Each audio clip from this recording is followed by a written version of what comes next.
The British Prime Minister suddenly sensed something was off about the man standing before him. Before he could react, the man launched a deadly attack, taking out several bodyguards in the blink of an eye. He then pivoted and charged toward the two heads of state, but was tackled just in time by backup security who had rushed to the scene. The guards shoved both leaders into the safe room with all their strength. At that very moment, their aircraft came under attack from enemy drones, and one of the engines took a direct hit, losing power instantly. The pilot quickly activated the defense systems and engaged the incoming drones. But the enemy had apparently anticipated this. They deployed even more drones, unleashing an even fiercer assault. Now only 2 engines remained operational. When another drone struck the fuselage, the sudden depressurization threw everyone into panic. The 2 leaders gripped their seats with everything they had to keep from being sucked out of the cabin. With no time to spare, the pilot dove to a lower altitude to stabilize cabin pressure, but the drone swarm kept coming. The pilot had no choice but to deploy flares to throw off the enemy's targeting systems. One of the jammed drones spun out of control and slammed into another engine.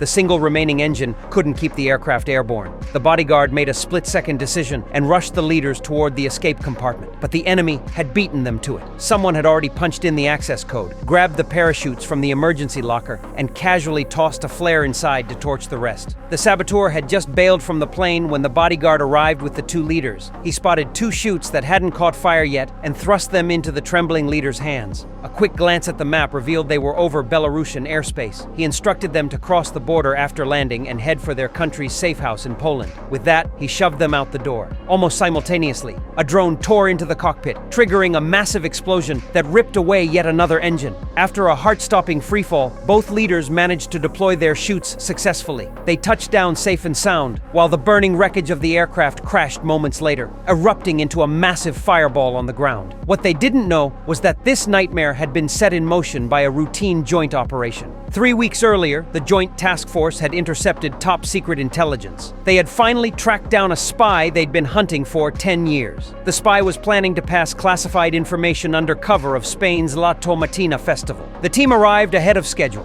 One of the operatives spotted a suspicious figure in the crowd, someone whose build and clothing were nearly identical to Graf's.